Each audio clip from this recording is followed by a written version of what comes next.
בוקר טוב רבותיי. ערב שבת קודש, פרשת בלק.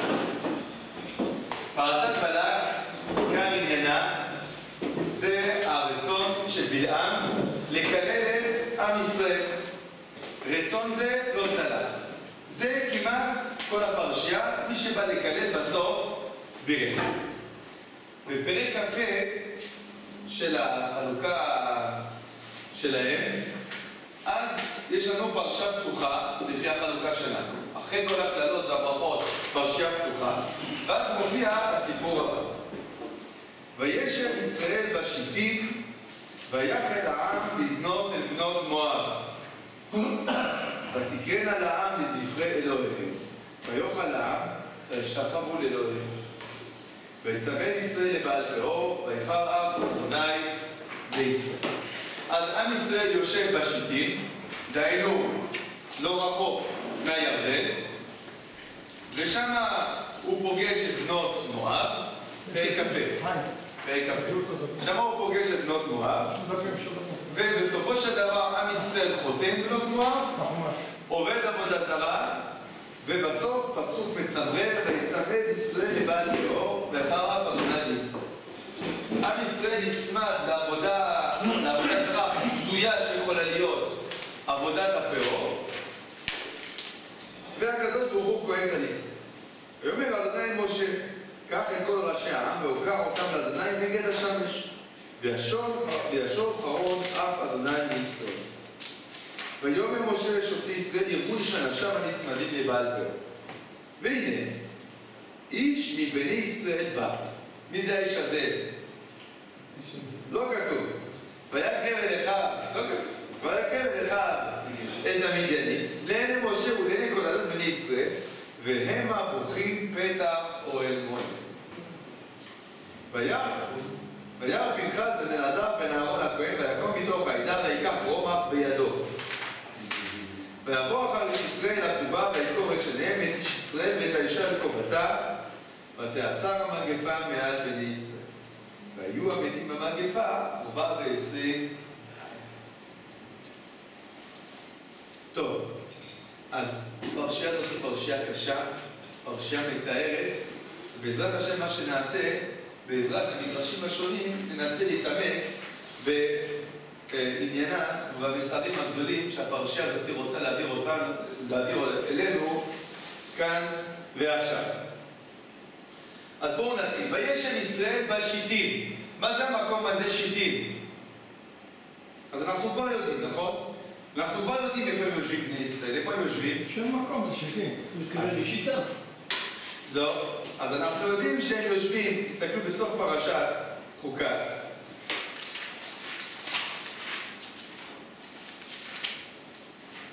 פסוק אחרון של פרשת חוקת. ויסעו בני ישראל ויחנו בערבות מואב מעבר לירדן יריחו. הם יושבים במקום שנקרא ערבות מואב. ולכן, בגלל שהם ערבות מואב, מה קורה? כל פרשת בלק, כן? עתה ילחכו הכוהן את כל סביבותינו. ובעצם, אחד מהקצוות של המחנה, הוא נמצא במקום שנקרא שיטים. אז זה מה שאומרת לנו פה התורה, וישב ישראל בשיטים. אבל לכאורה, למה התורה צריכה לספר לנו את זה? הרי אנחנו כבר יודעים איפה הם יושבים, זה כבר כתוב פרשת חוקת. אומר לנו המדרש, ואני קורא איתכם בשורה, טוב, כתוב פה 1, 1, 2, 2, זה בגלל שהשקולים קצרים, אז הוא מחל כאילו מספר 1. אז זה כל פעם, זה עשיריות המספרים. בכל אופן, תסתכלו בשורה 6. עוד כך בין במדרש. וכל אותן 40 שנה לא סרחו במדבר, עד שבאו לשיטים. לקחתי וישב ישראל בשיטים, ויחל העם לזנות. שיטים, מה זה שיטים? שעשו שטות, שנאמר, נואף אישה חסר לב. בן אדם שנואף הוא טיפש. ויחל העם לזנות, יש מעיינות שמגדלים גיבורים, ויש חלשים, יש נעים, יש מכוערים, יש צנועים, ויש שטופים בזימה. ומעיין שיטים של זנות היה.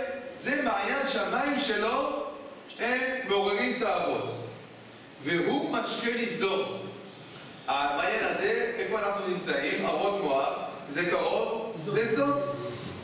אתה רוצה שאמרו, היה מה שבאו אליך, הוציא עמנו ולדעו.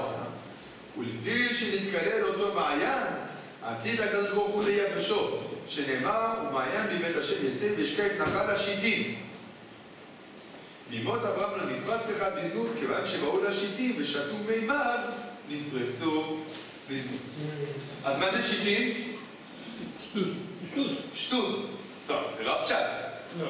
זה לא הפשט. שיטים זה שם מקום. אז לא נעריך בזה, ערכנו בזה, אתם זוכרים, יש לנו כלי מאוד חשוב שעשו משיטים. עצי שיטים למשכן? עצי שיטים למשכן מאוד, ועשית אהרון עצי שיטים, כן? ואז כשדיברנו על העצי שיטים של אהרון, שאלנו מה עניינם של העצי שיטים האלה, למה התורה צריכה להעריך בזה? והזכרנו את המדרש הזה, אז נזכיר את הדברים בקצרה. מה זה העצי שיטים האלה? עצי שיטים זה עצים שהם עשויים לצל, כן? זה לא השיטה שאנחנו מכירים היום, שיטה מדברית, שהיא לא עושה, אין בה צל, אלא זה עצים גדולים שיש בהם צל נאה. והשיטים, כתוב בישב ישראל בשיטים. זה לא מה שאמור להיות כתוב. מה אמור להיות כתוב? ויצא ישראל בשיטים. מה זה בשיטים? אותם השיטים. אותו המקום שנקרא השיטים. מה זה המקום שנקרא השיטים? אז הסברנו שבעצם המקום הזה הוא מקום של צל. נופש. נכון? השיטים זה בעצם אתר תיירותי. אתר תיירותי שיש בו צל, יש בו מעיינות, אוויר חם ובנות. מה שנקרא? נווה מדבר. מה? נווה מדבר, בדיוק. נווה מדבר. והמקום הזה נקרא השיטים, זה מקום שבעצם מה עניינו? מקום של התפרקות יצרים. מקום של התפרקות יצרים. אז כשהתורה פותחת את הפרשייה ואומרת לנו וישב ישראל בשיטים, מה היא אומרת לנו בעצם? הם יושבים במקום מקום לא טוב, מקום לא מומלץ. וישב ישראל בשיטים. בסדר? הזכרנו בעצם מה המשמעות אם כן של אהרון עצי שיטים, וזה בעזרת השם, מי שלא היה, אז יש לי.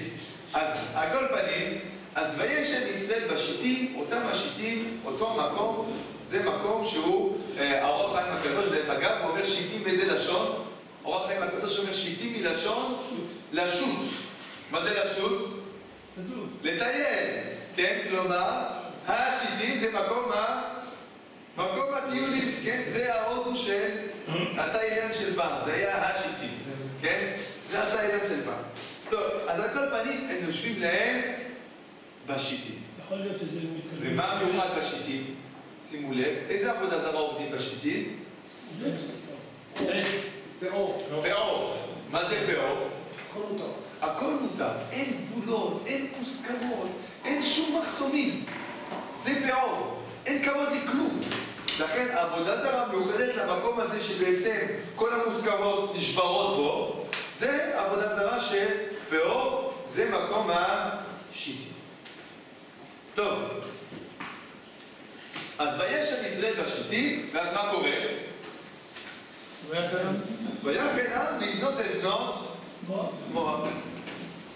טוב, אז אנחנו נקרא ביחד מדרש שכולנו מכירים אותו, בלי יוצא דופן, ואחר כך נשאל שאלה בפשט. בואו נראה מה אומר לנו המדרש בכ"ג. ויחל העם לזנות אל בנות מואב.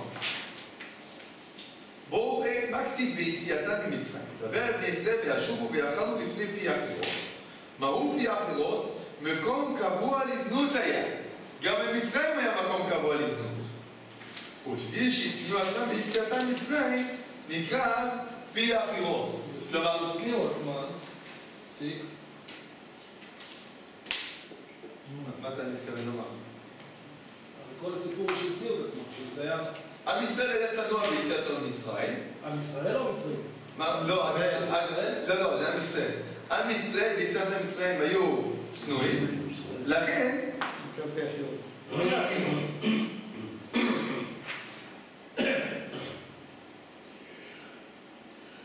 ואלו, אבל, אתה רוצה לומר אולי זה המצרים? לא, זה רק סלפן. טוב, פה זה... זה גם במצרים. ואלו, עכשיו בוא נתחיל. ואלו שהכירו עצמן לאנשים, כתיב ויחל העם לזנות את בנות מואב. ויחל העם כל מקום שנאמר העם, לשון גנאי. והמקרא מביא לנו הרבה דברים עם הגנאי הזה. עכשיו.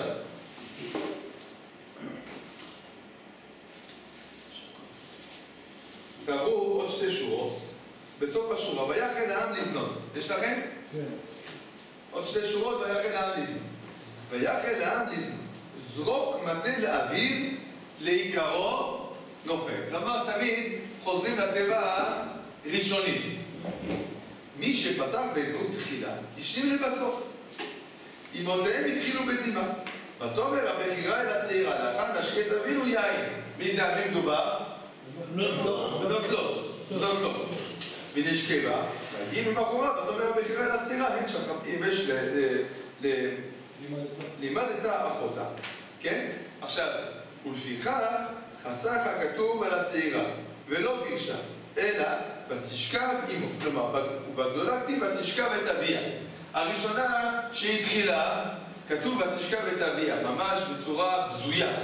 השנייה ותשכב עמו. אותה שבשרה בזנות תחילה, השלימו בנותיה אחריה. לזנות, עכשיו, שימו לב, איך הראשונה קראה לבן שלה? מואב. כלומר, מאב. השנייה קראה? בן עמי, מהעם. עכשיו, לכן הוא מואב, זה הרבה יותר טבוע בהם הזנות מאשר בני עמי. לזנות אל בנות מואב, ותקרן עליהם בספרי אלוהים, שלחו בעצתו של בלעם, שנאמר, הנה היו מבני ישראל בדבר בלעם פתאום הלבשה. עשו להם קלעים והושיבו בהם זונות, ובידיהם כל כלי חמדה. והייתה זקנה יושבת מבחוץ ומשמרת לילדה שהייתה לפנים מן החנות. כשישראל עודרים ליטול חפץ בשוק, זקנה אומרת לו, בחור, אי אתה רוצה כלי פשטן שבא מבית שאן?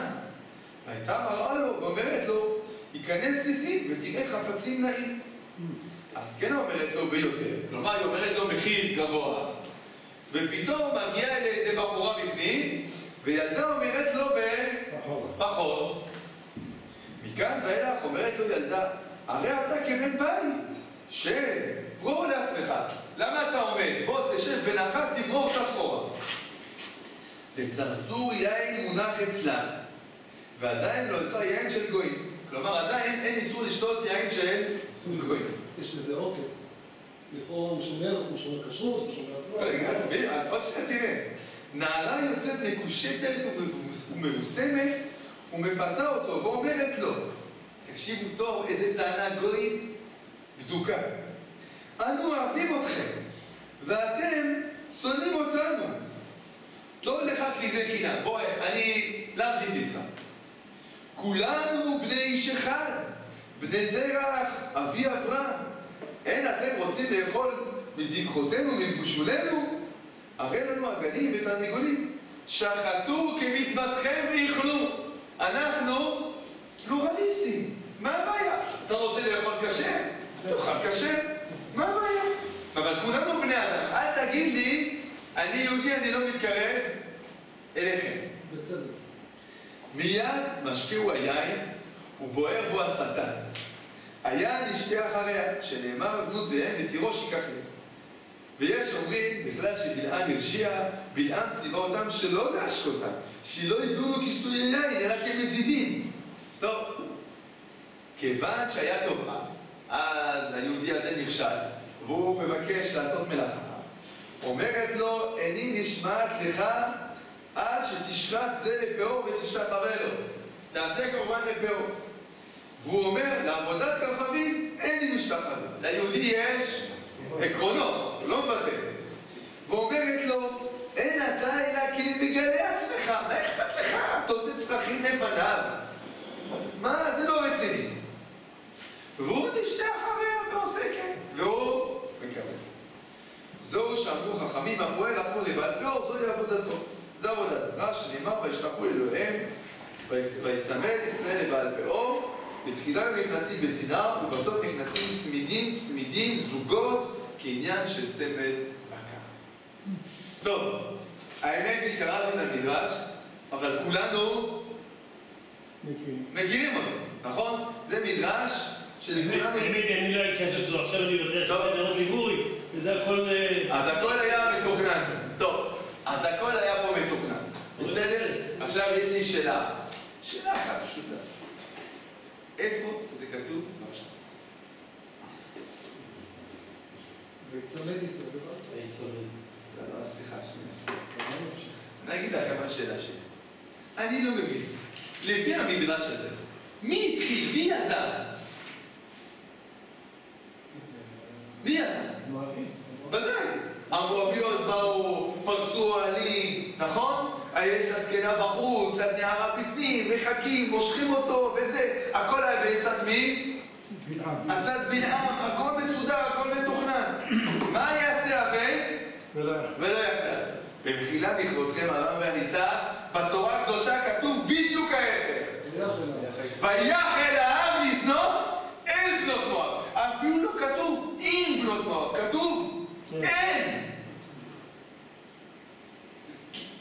בפשט, לכאורה כתוב, בני ישראל חיפשו את המואביות. אולי התשובה היא... עכשיו, קודם כל, בואו נפנים את השאלה. פשט הפסוקים, ודאי, תראו, ויחל אפשר להסביר את זה בכמה אופנים. אפשר להגיד שויחל העם לזנות, הכוונה, הם התחילו לחפש אותה, אפשרות אחת. אפשר להגיד ויחל העם לזנות, הכוונה, בהתחלה זה התחיל לזנות, בסוף זה התגלגל לעבודה זרה. אפשר להגיד פירוש שלישי, ויחל העם לזנות, הכוונה העם נעשה חולין, איבדו את קדושתם, והם זנו עם בנות מואב. אבל בין כה, יש דבר אחד שלא כתוב. שבנות מואב התחילו. פה זה כתוב, פשטות הדברים, עם ישראל עושה. אז זה מאוד יפה שחכמינו אוהבים אותנו ואומרים לנו ככה, לא, אתה בסדר, אתה יהודי טוב, אתה צדיק וזה. אבל זה לא מה שאמרה התורה. זה לא מה שאמרה התורה. טוב, היה שישראל בשיטים. בוא נעצור, בוא לא נגיד ויחל העם לזנות, נמשיך הלאה, הפסוק הבא. ואין הנער לסמכי הדרך. זה שלב ב'? כן, לא. קודם כל, מי ישב בשיטים? מי הגיע אליהם? ישראל הגיעו אליהם. בני ישראל הגיעו לשיטים. כן, אבל הם היו שם. שמו אותו... זה לא כתוב. תראה, אני התחלתי מהמדרש על השיטים, אבל גם על המדרש על השיטים, אני הזכרתי רק בקצרה, אבל גם במדרש על השיטים. שואל הפסוקים, וישב ישראל בשיטים, מה זה שיטים? מקום. שם מקום, זהו. אני רק הסברתי איך המדרש נאחז בפסוק במילה השיטים, אבל בסופו של דבר, גם המדרש הזה, וישב ישראל בשיטים, תראה איזה מקום כזה, נעים ונחמד, ויש שם מעיין. מה עושים פה כל הזמן? אומרים לך, תראה, מסכנים. תראה איזה מים הם שתו. והם היו בתאילנד, זה לא... תראה, זה לא... תראה, אם אתה לא בבית חב"ד בתאילנד, אז אתה לא בבית חב"ד. בסדר גמור. אבל פשט הפסוקים זה לא מה שכתוב.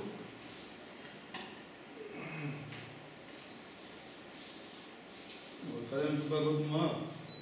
מה? בעבוד מואב. לא הם כמואלים, לא, אבל אבות מואב, הרי מחנה ישראל הוא לא קטן, כן? יש פה 600,000 רגלים, כן? אז אחד הקצוות של אבות מואב זה שיטים. אבל השיטים הזה זה המקום של... יש שם אוהלים, יש שם... זה אני הסברתי לך. על פי המדרש. זאת אומרת, שוב, מה אני אומר? המדרש מצייר לנו איזה סיפור שלם. הם נמצאים שם, יש עצי קוקוס, ועצי דקלים, וחוף הים, ונערות יוצאות עם פרחים, כן? והם מסכנים, מה? וגם מפתים אותם, ומוכרים להם, עושים להם הנחות, ומביאים להם יין, ובסוף הם חטאו. אבל בפסוקים לא כתוב ככה. כתוב, עם ישראל הלך, הוא ישב בשיטים, הוא זנה עם בנות מואב. הוא עשה מה? נשמע עליו, על עם ישראל.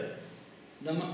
נשמע עליו? נו, אז אני שואל, תראה, מה הדרש ומה הפשט? הדרש פה הוא סותר לגמרי את... בלליל, בדרש בלליל שם מסתכל צדיקים. לא היו משפיעים עליהם, אז לא היה כל הדבר הזה. אבל פשט פה לא אומר דבר כזה, שכאילו לא היו משפיעים עליהם, זה היה קורה. שהם הלכו. כאילו, אם אתה לא היית, לא היית... הם הלכו, הם לא הלכו, זה מה שאני שואל. אמרתי, המדרש זה עושה קצת דיאפוטה קצת העניין, נגיד, תשמע, עם ישראל צדיקים, אבל השפיעו עליהם. אז נו. ההשפעה, כאילו, במדרש, כאילו, דיאפוטה פסוק, השפעה הייתה, השפעה היא בחוץ. השפעה היא בחוץ. אתה אומר, המדרש מגן עלינו. ההשפעה לא, המדרש מגן עלינו? המדרש מגן עלינו. אבל התורה אומרת? לא, זה השם. זה אתם. תראו, אפשר לעשות תהליך. כן. יש פה משחק מילים של ישראל והעם. רק העם התחיל את זה. אחרי זה בישראל, זאת אומרת, גם הטובים שבישראל. גם הטובים, נכון. בהתחלה זה התחיל כביכול הפושטקים, כן? ואחר כך זה עבר לשכבות היותר צדיקות, נכון. העם ואחר כך ישראל. תראו, ראשון שנים, כן? אפשר לומר, הם עברו ליד אדום, לא קרה שום דבר. הם עברו ליד זה, לא קרה שום דבר. הם יצאו ממצרים, עבדו ליד פי אחרות, שזה גם כן כנראה מקום של זה, ולא קרה שום דבר. למה דווקא? אתה נגיד לך יותר מזה. זה מפורש בפסוקים שלא כמו התחיל. איפה זה מפורש? לא פה. זה פרשה הבאה. כתוב,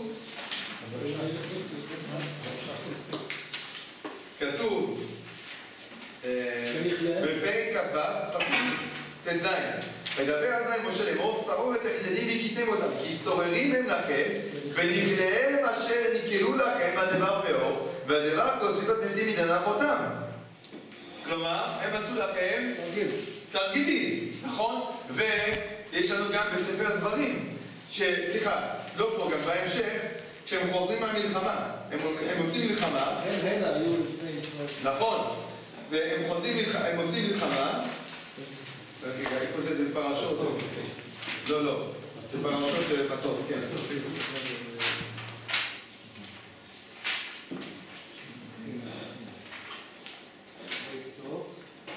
הן היו לבני ישראל, כבר בילה. איזה פרק תגיד לנו אותי? פרק ל"א ט"ז. ל"א ט"ז, נכון. אז כתוב שמה, בשובה מהמלחמה, ואומר עליהם משה, ייתן כל נקבה, הן היו לבני ישראל מדבר בלעם, למסור מעל באדוני הדבר פאור. כלומר, זה מפורש. אבל אם זה מפורש, איזו שאלה עוד יותר חוזרת? כלומר, ודאי שמה שאמרו חז"ל פה, זה ודאי מה שקרה, וזה ודאי האמת ההיסטורית. למה לא כתוב? אבל השאלה הגדולה היא כן, אז למה זה לא כתוב במקום? למה אנחנו צריכים לעשות הדבקות? למה זה לא כתוב במקום איפה שזה קרה? כי זה לא מה שהתורה רוצה לספר לנו. אז כנראה... שהיה איזה מין הורדת, איך אומרים? הורדת מתח. אני חושב אולי בכיוון של רבי משה, וזה ישתלל עם מה שאתה אומר. יש מושג שנקרא ריאקטיבי, ויש מושג שנקרא פרואקטיבי. לא משנה השמות, אבל העיקרון, הרעיון הוא חשוב. יש אנשים שכל הזמן עושים להם. מספרים על המרוקאים שהם לא עצבנים, מעצבנים אותם. כמה עומק יש במשפט הזה. מה הכוונה? הכוונה היא שבעצם, כביכול מרוקאים, אני מרוקאי, אני יכול לדבר. כן? אז כביכול, אין להם דעה משלהם. תמיד הם רק נפעלים. תמיד הם רק נפעלים. ובעצם כשאתה אומר עשו לי, מה אתה מתכוון לומר? זה לא אני לא אחראי. אני לא אחראי. התורה פה אומרת לנו, רגע שנייה, אם התורה הייתה אומרת לנו פה, בנות מואב פרסו עליהם, והזמינו אותם, ופיתו אותם, והם שתו יין, מים מהמקום הזה, והם שתו יין וכו'. מה היה מצטייר בינינו? מה הייתה? עשו להם. איך התורה כותבת את הדברים? ביחד. כלומר, איך התורה אומרת לנו? אין תירוץ כזה. יש לך אחריות. יש לך אחריות. אתה לעולם לא יכול להגיד, אני לא עצבני, עצבנו אותי. זה תירוץ לא טוב. לא טוב, זה תירוץ לא טוב. מספרים על רבי זושה, סיפור מפורסם, אבל צריך להפנים אותו. מספרים על רבי זושה שהיה גר באניפולי. והיה בשכונתו איזשהו רב. ורבי זושה כל היום היה חייכן, שמח וטוב לב, וכל הזמן היה רב שמה, אחד תמיד חכם, כל הזמן היה בכעס. כן? כל הזמן בכעס. גם מי שמכיר את הסיפור, זה לא משנה, אני יודע שהרבה אנשים מכירים את הסיפור, אבל צריך להפנים אותו. יום אחד, הבן אדם הזה שכל הזמן כעס על אשתו, על הילדים, על כל העולם הוא כעס, על מי הוא לא כעס? הוא אמר, נמאס לי, אני צריך למצוא את הסוד של רבי זושה. טוב, נכנס אליו באמצע הלילה, שלא יראו שהוא נכנס, והוא שואל את רבי זושה, תגיד לי רבי זושה, תסביר, אני מתחנן אליך, תגיד לי מה הסוד? אמר לו, זושה יסביר לך. תראה, בוא ניקח כדוגמה. לפני כמה ימים הייתה חתונה של רבי משה הגביר. הוא הזמין את כל העיירה, נכון? אז בוא אני אספר לך מה קרה אצלך. רבי משה הגביר שלח לך שליח להזמין אותך. אז הוא נכנס לשליח ואמר, רבי משה הגביר מזמין אותך לחתונה. ובטח אמרת לו באותו רגע, שנייה רגע, תביא לי את הרשימה. היית שם מקום 14 ברשימה. מי יד התחלת להגיד לעצמך? 14? אני 14? אני? תמיד חכם כזה חשוב? הוא מזמין אותי רק 14? ואמרת לעצמך, אני אראה לו מה זה. אני אחנך אותו. אני אגיע באיחור, כי בטח הוא יחכה לי לשבע ברכות, ואני אגיע באיחור, ויצטרך לתת לי כבוד כמו שצריך. אז הגעת שעתיים באיחור. אבל מה? ויש מזל, הם לא חיכו לך. הם כבר עשו את החתונה, והגעת כבר באמצע הסעודה. ואז אמרת, טוב, לפחות בטח יושיבו אותי עכשיו בשולחן הכבוד. אבל אף אחד לא שם לב אליך. הגעת באיחור. אז אמרת מבויש בכניסת האולם. אחרי כמה זמן רבי משה הגביר ראה אותך. אז אמר, אורחנו הנכבד, חבל שלא הגעת, רציתי לכבד אותך על שבע ברכות, אבל לא היית פה. סליחה, לא יכולתי לחכות לך. טוב, בוא נושיב אותך. הוא מחפש מקום בשולחן הכבוד, הגעת באיחור, אז אין מקום. אז אתה יושב מאחור. אתה יושב מאחורה, כשהמלצר בא להגיש את המנות, אז הוא לא רואה אותך. אז אתה מוצא את עצמך בלי כלום. אחרי זמן מה הגביר רואה אותך, אז הוא רואה שלא אכלת. זה לא יפה, סליחה, אני אטפל בך. הוא נכנס למטבח, מחפר למטבח, נגמר. אז מה הוא עושה? הוא מתחיל ללקט מכל מיני פעורים, פה רבע עוף, או משהו הוא מוצא, הוא מביא לך צלחת. אתה מקבל את הצלחת, ואתה כבר מזהה פה את המקומות של הנשיכות, ואתה אומר, זה האוכל שלי מימיני, ככה מתנהגים אליי, אתה מתחכם, זה היחס. טוב, אמרת בטח, אבל לפחות, בטח יכבדו אותי בברכה מהשבע ברכות. אבל מה לעשות? שאתה רחוק, אז לא ראו אותך. קיצור, חזרת הביתה באותו יום, כעסת עליו, כעסת על אשתך, על הילדים, על כל עם ישראל כעסת. תראה, אני אספר לך מה שקרה איתי. זו שנה אני פה. ומשה הגביר שלח לי שליח. השליח נכנס, הוא אמר, משה מזמין אותך. משה מזמין אותי, אבל בחיים עשיתי לו שום טובה. איך הוא מזמין אותי? איזה בן אדם נחמד. תראה, אם הוא מתייחס אליי, יחס גוי יחס, אני גם מתנהג אליו יפה. אז הגעתי שעתיים לפני החופה, אמרתי אולי צריכים עזרה. עזרתי. הגיע שעת החופה, רבי משה אמר, תראה, אני רואה שאתה ידיד קרוב, בוא תעשה את השבע ברכות. אז ערכתי את השבע ברכות, הושיבו אותי בשולחן הכבוד, אכלתי את האוכל לסעודה. חזרתי הביתה, בירכתי את אשתי, בירכתי את החתן ואת הכלה, ואת משה הגביר, ואת כל עם ישראל לקדוש ברוך הוא. זה הסיפור. זה הסיפור. עכשיו, זה הסיפור. מה עומד ביסוד העניין? ביסוד העניין עומד, האם אתה כל הזמן רק מגיב, או האם אתה יוזם. האם אתה רק מגיב למה שקורה, אתה אומר, הוא עשה לי, תראה, היום אני לא לומד. למה אני לומד? חם. כלומר, מה קורה? השמש מחליטה עליך. או היום, למה אתה עצבני? הבוס הוא עשה לי הערה. אז בגלל שהבוס עשה לך הערה, אז היום כל המשפחה צריכה לסבול. למה אתה לא לומד? החברותא לא הגיעה. חברותא לא הגיעה. אז אתה לא לומד. כן? לא לומד. ולמה אתה ענית ככה לאשתך? כי כשחזרתי הביתה, היא לא ראתה שאני עייף, והיא לא הציעה לי כוס קפה. אתה רואה מה זה? איזה מין דבר זה? וכן הלאה וכן הלאה. כשנכנסת לך פרצוף, אתה לא חייב להשיב אש מיד. אתה יכול להגיד, שנייה רגע, מה אני יכול לעשות כדי לשחרר את האווירה? במקום לתקוף אותה מיד, מה חזרתי? רק עכשיו חזרתי הביתה, למה אתה עצבני? מה עשיתי לך? גם אני אמרתי כל היום, לא רק את.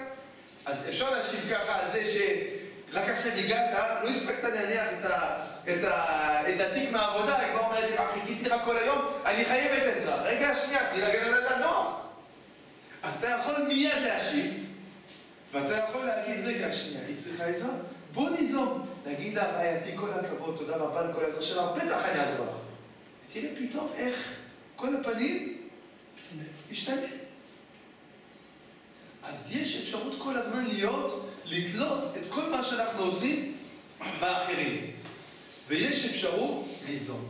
זה מה שנקרא בשפה מודרנית ריאקטיבי. הוא כל הזמן, זה כמו מיגון ריאקטיבי, כן? הוא רק מגיב. הוא הקורבן. קורבן. תראו, זה סינדרום ידוע, מה שנקרא סינדרום עיירות פיתוח. מה זה סינדרום עיירות פיתוח? זה ילדים שיש להם את כל היכולות, אבל מאז שמקטנים אומרים, תשמע, אנחנו השחורים, עשו לנו, לא נתנו לנו, וכו'. ואז הילד, כל החיים, במקום לחשוב על מה הוא יכול לעשות, הוא כל הזמן מאשים את המדינה, ואת ראש הממשלה, ואת אשכנזים, ואת הספרדים, ואת התימנים, ואת המנהל, ואת זה, ואת אבא שלו, ואת אמא שלו. יש מישהו אחד שוודאי לא אשם, הוא. אבל האמת הוא שיש לו את כל היכולות. אז מה קורה? מה הבעיה? הוא מחליט לוותר על מה? על היכולת שלו. עכשיו, זה מושגים בספרות מודרנית. האמת היא שהיסוד של כל המושג הזה, זה מה שכתוב אצלנו בתורה הקדושה. בחירה חופשית. מה פירוש הביטוי בחירה חופשית?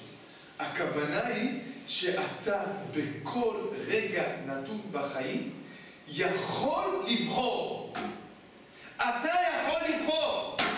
השמש היא לא בוחרת בשבילך, ולא החברותא, ולא האישה, ולא הבוס. אתה בוחר.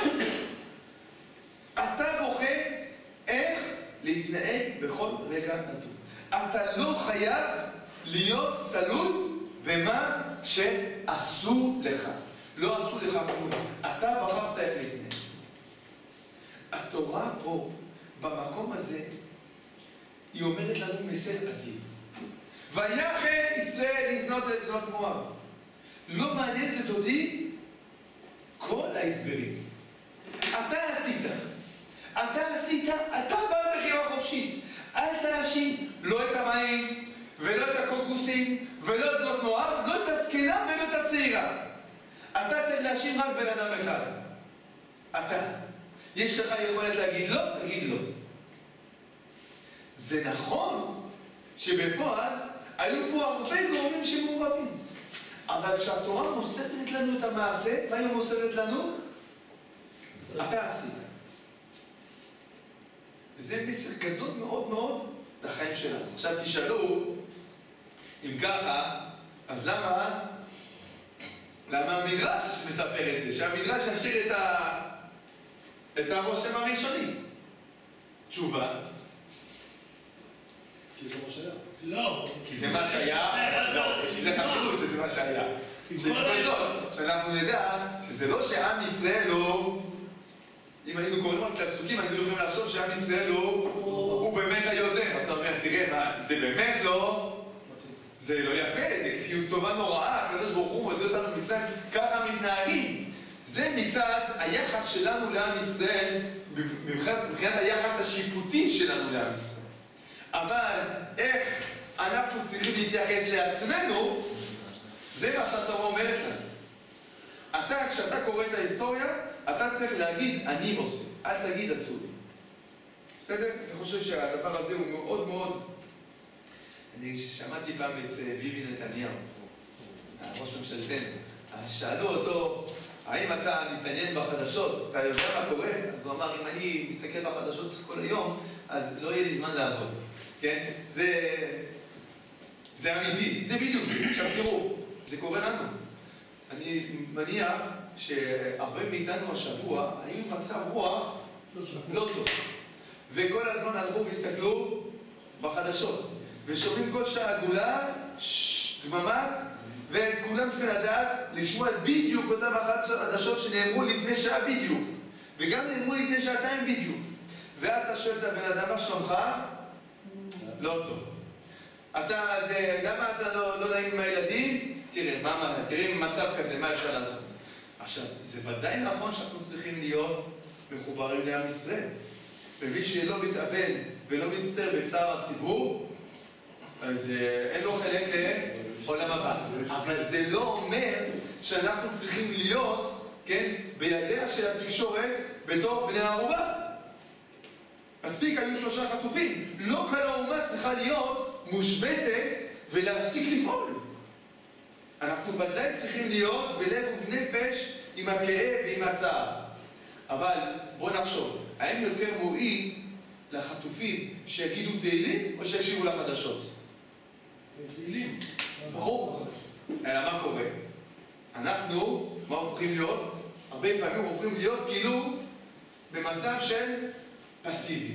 מפסיקים לפעול. ואנחנו מאשימים שוב את כל העולם, חוץ אנחנו שיש לנו יכולת להגיד, אני מקשיב לחדשות פעמיים ביום, זה מספיק כדי לדעת בצורה אמיתית מה קורה בעם ישראל. שר היום, אני פועל, אני יוזם, אני עושה מצוות, מעשים טובים, מה שאפשר. אז זה מוסר לכולנו, כולל אותי, כן, ודאי, אבל אנחנו צריכים להיזהר בדברים האלה בחיים שלנו, לא להיות כל הזמן במצב של גרירה. טוב, אז זה מסר ראשון חשוב מהפרשים. בואו נמשיך את הפרשים. אז ראינו וישב ישראל בשיטים, ויחן העם בזנות את בנות מואב, ותקראנה לעם לזכרי אלוהיהם, ויאכל העם וישתחוו לאלוהיהם. מה התשובה? מה התגובה האלוקית? ויאמר אדוני אל משה, קח את כל ראשי העם, והוקע אותם לאדוני נגד השמש, וישוב חרון אף אדוני מישראל. ויאמר משה את שוטי ישראל יוריש אנשיו ונצמדו לבעל פרעה. מה פשט הפסוקים פה? את מי צריכים להרוג? את הראשים. אז בואו נראה. תסתכלו במדרש, זה מול השלוש השני. כלומר זה מול 35. ויאמר אדוני אל משה, קח את כל ראשי העם והוקע אותם. רבי יהודה אמר, ראשי העם תלה. ראשי העם, על מה? על שלא מיחו בבני אדם. ראשי העם לא חטאו, אבל הם לא מיחו. אותם צריכים לתלות. רבי נחמיה אמר, לא תלה ראשי העם, אלא אמר לו הקדוש ברוך הוא למשה, הושיב להם ראשי סנהדרין, ויהיו דנים כל מי שלח לפרעה. כלומר, מה שכתוב ככה, ויאמר אדוני משה, קח את כל ראשי העם, והוקע אותם, מי זה אותם? החוטאים. הוקע אותם אדוני נגד השמש, וישוב חרון אף אדוני מישראל. תדע שהוא כן, ויאמר משה, שופטי ישראל ירבו איש אנשיו. זה מי שמתברר בהמשך, כן? בעוד שאם מסבירים שזה ראשי העם ממש, אז קצת קשה, מה פירוש פסוק ה'. כן? אם זה ראשי העם ממש, מה פירוש פסוק ה'. טוב, השאלה הגדולה שצריכים לשאול פה, זה מה העונש הזה? מה משמעות העונש הזה? למה ראשי העם שלא מיחו צריכים עונש כל כך כבד? למה כהן כשאחד רוצח, אז הכהן נותן את הדין? אותו דבר. הגדול, הוא נותן את הוא... לא נותן את הדין, הוא צריך, יש לו אחריות. יש לו אחריות עליו. כן, כן, אבל הוא לא לא מבין. נותן את הדין, אבל הוא אומרים שהוא... יש לו אחריות, נכון? כשיש פשלה במשטרה, אותו אדם שעשה את הפשלה אף, אבל גם הקודקוד אף. בטח, גם קודקוד. גם הקודקוד אף. יפה. בטח. היה שם הרבה זמן. השאלה איך שם תפסו את העם או שעברו להם להסתובב? יפה. כלומר, אני אחבר את הדברים שאתם אומרים אחד עם השני, אני חושב שיש פה מסע מאוד מאוד חשוב. יש שלב שהתופעה היא עדיין קטנה. ואם אתה לא גודע את התופעה באיבה, מה קורה? מתפשטת. ואז היא מתפשטת. האחריות על מי? על מי שיכול למחות כשזה היה קטן, והוא לא עשה את זה. בשלב הראשון, מן הסתם, זה לא שבבת אחת כל עם ישראל נכנס לעולים. אלא מה קרה? היו טפטוף. סיפר לחבר שלו. בדיוק, היה טפטוף. ומה קרה באותו זמן? ראשי העם אמרו, טוב, זה בצרות. לא קרה. מה אומר הקדוש ברוך הוא למשה? אתה רוצה, עכשיו יש מגפה עכשיו. עכשיו זה כבר מתחיל להתפשט. מה אומר הקדוש ברוך הוא למשה? הוא הוקע את ראשי העם, למה? איפה? נגד השמש. מה פירוש נגד השמש? שכולם יהיו. כלומר, צריכים להיות עכשיו מחאה מאוד מאוד חריפה. כי אם עכשיו אתה לא מוכר חריף, מה יקרה? הלכה. כי מה זה יהפוך להיות? כאילו... נורמה, לגיטימי. לגיטימי.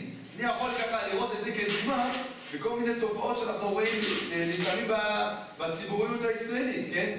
יש משהו פה שבאמת חבל ליישוב שלנו. בזמנו, כשהרב ציון היה זכרונו לברכה, הוא לא הסכים שזוג שמתגרש יגור ביישוב.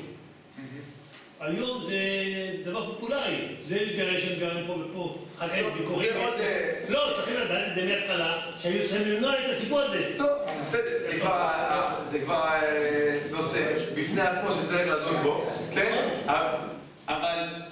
אבל הנקודה היא... האוצר לא הסכים. הנקודה שאני רוצה לדבר פה על האחריות ציבורית, היא חינמית. כל מנהיג צריך לקחת להתוות את הדרך הציבורית, אבל הנקודה היא שאתה צריך לשים לב לבעיה שהיא עדיין קטנה. כן? פעם אחת, לא זוכר מי אמר, שאם היו מטפלים בצורה קשה מאוד באינתיפאדה הראשונה, היינו חוסכים הרבה דם ערבי. לא יהודי, ערבי היינו חוסכים הרבה דם. כן? אלא מה? בגלל שכל פעם אם אתה לא מגיב בצורה חריפה על הבעיה כשהיא קטנה, מה קורה? אז אתה כל הזמן עושה, כמו שאי אפשר לבשל באש קטנה, גם אי אפשר לטפל בבעיות, ככה כל הזמן מהלך על הביצים. אם אתה כל הזמן מהלך על הביצים, אתה רק מזמין את הפורענות הבאה. זה גם נכון בחינוך ילדים. יש ילד עושה משהו מסוכן, הוא מכניס שני אצבעות לתוך השקע. אתה אומר לו, נו, זה לא יפה, לא עושים את זה, זה לא מכובד. בן אדם אינטליגנט לא עושה את זה. טוב, זה מחאה. זה מחאה, זה נכון? אבל סביר להניח שפעם הבא הוא יכניס את שלושת האצבעות, כדי לבדוק איך זה יוצא בשלושה. כן? אבל אם הוא מקבל באותו זמן תגובה הולמת, חריפה, אז הוא מבין, יש דברים שלא עושים. אז אמנם על המקום זה יכול להיראות, תראה, איך זה נקרא בשפה של התקשורת? זה תגובה לא פרופורציונלית. לא מידתית, כן? אז הוא מבין בסופו של דבר שיש דברים שלא עושים. לא עושים. חשפת לעצמך את 15 פעמים שצריך לדעות לבית חולים על אצבע קטורה ועל כל מיני דברים. אז אומנם פעם אחת הייתה תגובה חריפה, אבל זה עשה את שלו, אותו דבר. ילד, לפעמים זה קורה, ילד משקר. אז האבא יכול לצחוק על השקר הקטן ולהעביר או להגיד, נו, זה לא יפה. פעם הבאה זה שקר יותר גדול. וכן הלאה. ילד משקר, צריך להגיב בחריפות, שידע שיש דברים שלא עושים. אם אתה רוצה שהילד שלך יהיה ישר, אתה צריך לדאוג שיהיה ישר, ויש דברים שלא עוברים עליהם. זה צריך להיות תגובה, יש דברים שלא יכולה להיות תגובה ככה בפשרנית. כי תגובה פשרנית היא בעצם מזמינה את הסבב. האמת, שימו לב, מה בדיוק קורה בפרשה שלנו. בהתחלה, ויחל ישראל לזנות את בנות מואב. מתחילים בקטן בקטן. מה קורה בסוף הפרשייה? והנה, איש מבני ישראל בא, ויקם אליך בית המדיינית, תסתכלו מה קורה פה, לעיני משה ולעיני כל הדת בני ישראל. והם הבוכים פתח ואלוהים. מסתבר כנראה שהמנהיגים מה לא עשו? לא הוקיעו לעיני השמש. עד עכשיו זה היה בקטן. אתם יודעים מה אומר רש"י מה זה לעיני השמש? אומר רש"י לעיני השמש שהשמש מודיע מי חטא. כלומר, היה ענן הכבוד, וכשבן אדם חטא, ענן הכבוד מסתלק. אבל מה זה אומר לנו שהשמש מודיע מי חטא? שלא הנשיאים אומרים.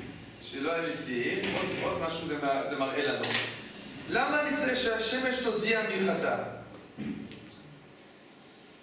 תעשו... זה לא יותר גדול, אבל דברים קטנים, כל אחד הסתיר את הדבר. כי עדיין זה מוסתר. כלומר, אם אני צריך שהודיעו לי מי חטא, סימן שזה לא ברור מי חטא. למה זה לא ברור? כי זה נעשה ונסתר. כלומר, עד עכשיו התופעה הייתה נסתרת. כשהתופעה נסתרת, משה רבנו אומר, בואו נקטע את זה במקום. לא עשו את העבודה, מה הופכת את התופעה? גלויה, לעיני כל עם ישראל, והם הבוכים. למה בוכים? כי זה הופך להיות תופעה ציבורית. הדבר היחידי שנשאר לך לעשות, זה לבגוץ. אין מה לעשות. זה אבוד. שימו לב, מה אומר לנו המדרש? והנה איש מבני ישראל בא ויקם אליך בית המדיינית. מה ראה לעשות כן? ללמדך שלא חלל כבוד, לא לשמיים ולא לפריון. עליו נאמר זה דאית צדד שמו, עושה בעברת זדון. אמרה לו כוזבי בת צור, אין לי נשמעת אלא למשה. אני שלחו אותי במיוחד למשה. שכך ציווה אותי בלק אבא, שלא לשמוע למשה רבכם, שיביא מלך. אמר לה זמרי בן סלמון, אני גדול כמו תומך פתח, אני גם נשיא. לעיניהם אני אביח. כלומר, מה הוא אומר לה? אני אעביר את זה מדרגה. אני אעשה את זה בגלות. עכשיו שימו לב, מה החידוש של המדרש? עוד מעט נראה. תפסה במלוריתה, כלומר תפס אותה בצערות, והביאה אצל משה, אמר לו, בן אברהם זו מותרת או אסורה? אמר לו, אסורה היא לך. אמר לו, זמרי, ואותה שלקחת, ציפורה, מדיינית היא. מיד התקשרו ידיו של משה איתה ממנו הלכה, וגאו כולם בבכייה, דכתיב והם הבוכים וכו'. עכשיו שימו לב, אני רוצה לשאול אתכם, איפה זה קשור לסיפור הזה? למה לעיני משה? תמיד צריכים לשאול איפה היסוד בפשט. אז כתוב לעיני משה, נכון? אז מה המדרש רוצה לומר? הרי, אפשר להגיד שלעיני משה, אפשר להגיד את זה בשני פנים. אפשר להגיד שלעיני משה הכוונה, הוא עשה את זה בפרהסיה, הוא לא מתבייש. אבל המדרש מסביר לנו שזה לא מה שקרה. מה המדרש מסביר לנו? מה זה לעיני משה? רק עם משה. זה היה התרסה.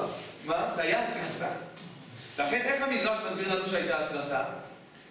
הוא בא, הוא שאל את משה וכו'. כלומר, כשהמדרש מסביר לנו את כל זה, מה הוא מסביר לנו? שמה פירוש לעיני משה שכתוב בפסוק?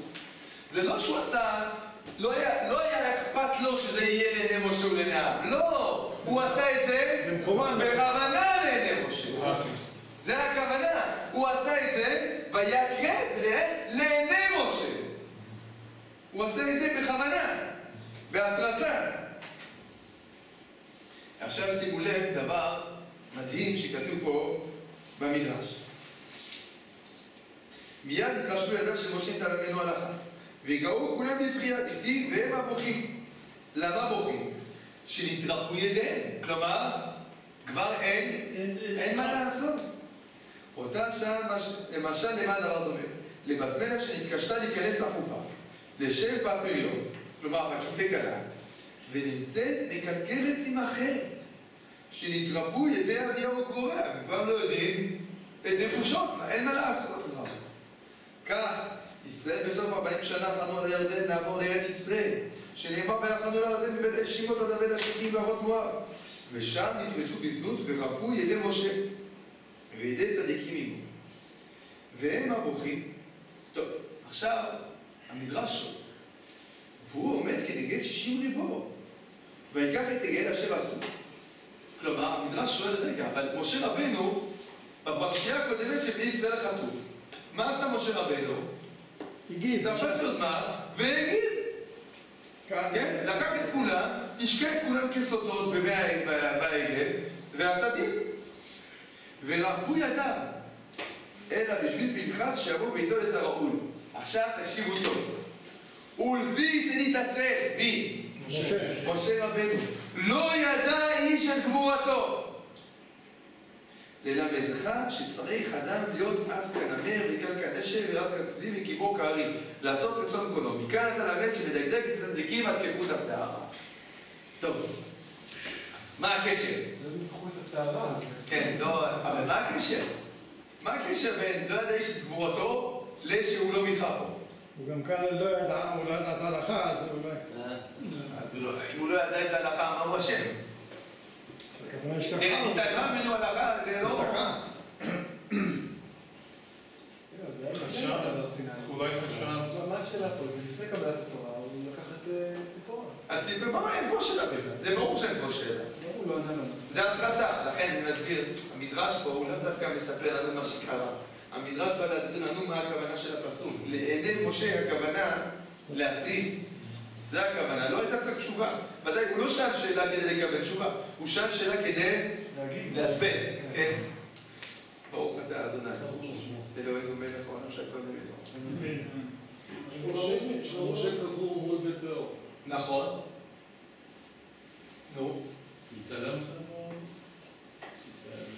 אולי חשב... זה נכון מה שאתה מעיר, וזו הערה חשובה, כן? אולי חשב ככה, משה, שאם הוא יגיב, אז העם יאמרו שהוא עושה את זה בכבוד עצמו ולא... להציל את כבוד עצמו. אבל אתה רואה שהמדרש, הוא אומר בגלל שנתעצל, אתה מצדיק את משה רבנו. ודאי שטוב אתה עושה, ודאי, זה טוב מאוד. כן, אבל המדרש סוף סוף, הוא אומר שמשה רבנו כביכול נענש אתה. משה, הוא גייב אותה, למה הוא אומר תשובה פשוטה? רבותיי, זה ברור שהיו תשובות למשה רבנו. ברור שהיו לו תשובות. זה לפני מעמד הר סיני, והיא התגיירה, והיא אישה צדיקה, והיא לא באה בזנות, וכו'. מה השאלה? מה הקשר, כן? כאילו משה לא ידע כביכול. מה זה? אבל לא ידע, הוא לא ידע. מה אתה רוצה? גם פה לא ידעו. מה זה קשור? אם הוא לא ידע, הוא לא ידע. אבל איך ייתכן שהוא לא שלב הוא לא ידע, אבל זה לא ידע. אבל ההגדור שאומר להתעצל... לא, להתעצל זה... מה אפשר שנתעצל? זה לא התשובה פשוטה. לא, שנתעצל זה שוויון. הנקודה שהוא לא יזם, מה הוא יצא ליזום? הוא יצא להרוג אותו, זה הפשט, כן? זה הכוונה שנתעצל, הוא יצא להרוג אותו. עכשיו, מה הפשט? אני אגיד לכם על פי המהר"ל נפרד. יש מהר"ל בנתיבות עולם, נתיב הזריזות פרק ב'. הוא ככה מסביר טיפה בשבוע בנה על הפסוק ולא ידע איש את גבורתו. הוא גם מסביר את המדרש הזה. שניהם בכיוון אחד, ואני ארחיב טיפה את הרעיון. הרעיון הוא פשוט. בזיכרון הקולקטיבי, מי מיכה זברי בן צלאל? פנחס. פנחס. מי מיכה? כן. אף אחד לא מיכה. מה זאת אומרת? הוא... הרג אותו. בסדר, נו, זאת אומרת... מה עשה לנו לא, לא, בסדר, הכוונה היא מי טיפל מי טיפל במקרה, ולא רק טיפל במקרה, והחדיר בתודעה הלאומית, יש דברים שלא עושים. כן? מי עשה את זה? פנחס. מי נעלם? משה. כלומר, חוסר הזריזות זה בעצם חוסר התגובה, העצלות היא בעצם חוסר התגובה, כלומר מה קרה פה? הוא הסתתר, הוא נעלם מהמפה של הדבר. לכן, מידה כנגד מידה מה קורה? לא ידעו איש את קבורתו. עכשיו נסביר למה זה מידה כנגד מידה. מה המשמעות של זה שהקבר נמצא? זיכרון. זה זיכרון, יש עוד בזה משמעות. שהוא קיים. זאת אומרת, הבן אדם אומר, אני הולך לרשב"י. איפה רשב"י? רשב"י מת לפני הרבה שנים. אלא מה הכוונה? בגלל שיש איזושהי אחיזה במציאות, אז הנוכחות של הצדיק, יש לה איזושהי אחיזה גם כן. גם בנותן. זה שאנחנו לא יודעים איפה משה רבנו, אז משה רבנו איפה הוא נמצא? לא נמצא. אז הוא נמצא בלב, הוא נמצא בספרים, ודאי, כן? אבל יש פה במציאות משהו ממנו שחסר, שלא קיים. זה המידה כנגד מידה. אתה נעלמת בזמן שהיו צריכים אותך, אז אתה תיעלם. עכשיו, זה עוד יותר חריף אם אנחנו זוכרים שאיפה משה רבנו קבור? מול פרעה. מול פרעה. למה זה עוד יותר חריף? כי תארו לעצמכם שהיינו יודעים איפה משה רבנו קבור בפרעה. כל מי שהיה מגיע לבעל פרעה, הוא עולה להר ומתקרב למשה רבנו, ואז מה אומר? איפה אנחנו נמצאים? בעל פרעה. ואיפה מה קרה פה? דווקא פה, משה רבנו שתק. הדבר הזה, הוא היה אפילו איזושהי בחינה של מצד אחד ביזיון, גם מצד שני, תראה, משה רבנו לא מיכל, אז לא. לכן התורה בעצם, לכן המדרש אומר לנו שהעלמת הגבורה שלו זה כן נגד הדבר הזה. ושוב, זה מחזיר לנו לתובנה שבסופו של דבר, תפקידם של מנהיגים זה למחות בבעיות. מה? אבל לפי זה לא עונש, זו תוצאה. תראה, כל עונש במקרא זה לא עונש לא מידתי, אלא עונש במקרא זה תמיד טמון בו גם את התרופה שלו. לפי המהלך הזה, ויחל זה הייתה התחלה, אז לכן, בעצם זה מחזיר אותנו למה שדיברנו לפני כן, שתפקידו של מנהיג בישראל זה כשאתה מזהה את הבעיה, למחות בה בהתחלה, כדי שהבעיה לא תהפוך להיות משהו שמקובל, דבר שבשגרה, דבר שאפשר אחר כך לעשות אותו כדבר שמותר. ולכן, זה דברים שזה חשוב להגיד אותם דווקא בתקופתנו. כי בתקופתנו, זה דבר חשוב, יש לנו סבלנות, יש לנו אהבה, אנחנו רוצים לקרב. וכל אלה דברים מאוד מאוד חשובים ביסודיים. אבל מצד שני צריכים להיזהר שלא לעבור את הגבול בין האהבה והסבלנות לבין האדישות והוותרנות. כי אסור לנו להיות אדישים לדברים שהם לא נכונים. דברים שלא נכונים צריכים להגיד, יש ביטוי של הרב קוק שאומר שאהבתנו הגדולה לאומה לא תסמא את עינינו מלבקר את מומיה היותר גדולים. כלומר, זה שאנחנו אוהבים את האומה, זה לא צריך להפוך אותנו להיות עיוורים ולא לראות את הבעיות. אז יש בעיות, צריכים להגיד, זה לא תקין, וזה לא מקובל עלינו, וזה נגד התורה, כן? ולעשות את זה כמובן, עם כל זאת, לשקול את דרכי הנועם כדי לעשות את הדברים. אבל צריכים לדעת למחות, כמו שאמרנו, זה שייך, כמובן באומה, זה גם שייך ברמה משפחתית. לפעמים קורה אירוע משפחתי, ומישהו מהמשפחה מחליט שהוא רוצה לשנות קצת את הסדרים במשפחה. אז לפעמים זה חשוב למחות ולהגיד, סליחה, לא ככה אצלנו. כדי שידעו שלא ככה עושים. כי מתחיל לפעמים מדבר מסוים, ואחר כך זה הופך להיות נורמה. כן? אז כל אחד יכול לחשוב על דוגמאות מציאותיות, זה דברים שקורים והם שכיחים, וצריכים לדעת שלפעמים זה נכון למחות בדברים כשהם מתחילים. הרב קוק כתב באריכות לזה שחוכמה גדולה הייתה לחכמי ישראל כשהם מיחו בשפינוזה. כי שפינוזה בתקופתו, שמו אותו בחרם ועשו עליו הרבה שמות, ובתקופתו זה לא היה משהו, לא הייתה תופעה. אבל הוא אומר כי הם זיהו כבר בתחילת העניין שהוא הולך לעשות שורש פה בראש ולענה, והם מיחו, והוא אומר רוח הקודש התנוססה בבית מדרשם שהם ידעו לזהות כבר את הבעיה. ידוע, היום כל ביקורת המקרא תולה את עצמה שאבי אבות הביקורת המקרא זה שפינוזה, כן? אז אנחנו רואים באמת עד כמה חכמי ישראל שבאותו דור ידעו לנכון לטפל בבעיה. זה יהיה רצון שאנחנו ניקח אחריות, לא נהיה אנשים שכל הזמן מופעלים, וגם ניקח על עצמנו איזשהו קומץ של מנהיגות, גם לפעול וליזום בדברים שצריכים ואחד. ברוך ה' לעולם, אמן ואמן.